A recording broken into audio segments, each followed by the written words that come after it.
રાજકોટના ત્રિકોણબાગ ચોકમાં video mall, મચ્છો, ઘણી hotel, KK, live, puff zone, India bakery સહિતની દુકાનો બંધ કરાવતા રાજકોટ કોંગ્રેસ વોર્ડ નંબર 7ના આગેવાનો. રાજકોટ કોંગ્રેસના અગ્રણી રણજીત મુંદવા દ્વારા રાજકોટ અનેક વિસ્તારમાં જઈને વેપારી સાથે હાથ જોડીને માઇક લઈને બંધ કરાવ્યા. વેપારી દ્વારા પૂરો પ્રતિસાદ મળીને બંધ પાળ્યું. ભરત પરડવા સાથે રોહિત ભોજાણી, રાજકોટ.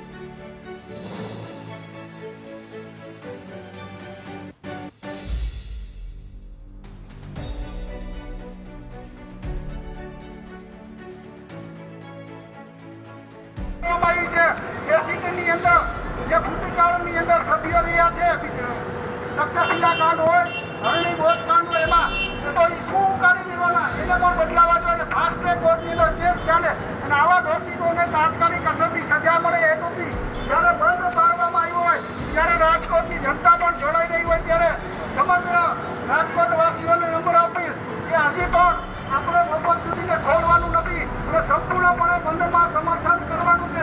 આવી વિનંતી કરવા અને અપીલ કરવા આપણે આવ્યા છીએ કે જે ઘટનામાં દોષિતો છે એ દોષિતોને તાત્કાલિક અસરથી સજા મળે અને આવા દોષિતો ભવિષ્યની અંદર આવા ગુજરાતની અંદર તો નહીં પણ ભારતમાં ક્યાંય પણ ઘટના ન બને. કાયદેસર માનવ હત્યાકાંડ સર્જાણું હોય એ રીતે જે લોકોના જીવ ગયા છે લઈને ત્યારે રાજકોટમાં કોંગ્રેસ દ્વારા બંધ પાડવામાં આવ્યું છે.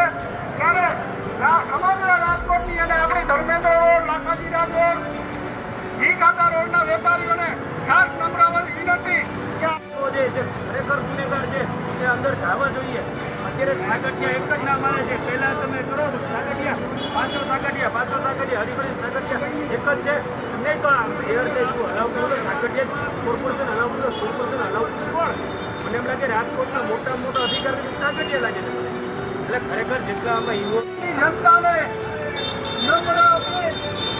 ધર્મેન્દ્ર રોડ, ઘી કાકા રોડ, માથાપુરા રોડના વેપારીઓને સંપૂર્ણ બંધ પાડવા રાજકોટ કોંગ્રેસ સમિતિ દ્વારા અનુરોધ કરવામાં આવે છે કે ટીઆરપી ગેમ ઝોનની અંદર જે 28 નિર્દોષ લોકોના મૃત્યુ થયા એમને આજે પ્રથમ માસિક પુણ્યતિથિ નિમિત્તે શ્રદ્ધાંજલિ પાઠવી અને સંપૂર્ણપણે બંધમાં જોડાય અને જ્યારે આવા ભૂતકાળની અંદર પણ જે આ સીટની રચના કરવામાં આવી, સીટની અંદર જે સભ્યો છે આપણે જોયા છે, તક્ષશિલા કાંડ હોય, હરણી બોટ કાંડ હોય કે મોદીની દુર્ઘટના હોય, તેના એ જૂની હોટલમાં નવું પાણી ભરી અને પીરસવામાં આવતું ત્યારે ખાસ કેસની અંદર કોર્ટમાં મેટર ચાલે ને આવા ગુનેગારોને તાત્કાલિક અસરથી સજા મળે એટલા માટે થઈ કોંગ્રેસ દ્વારા બંધનું એલાન કરવામાં આવ્યું છે. આપ સૌ વેપારી ભાઈઓને નમ્ર વિનંતી કે બંધમાં જોડાવ.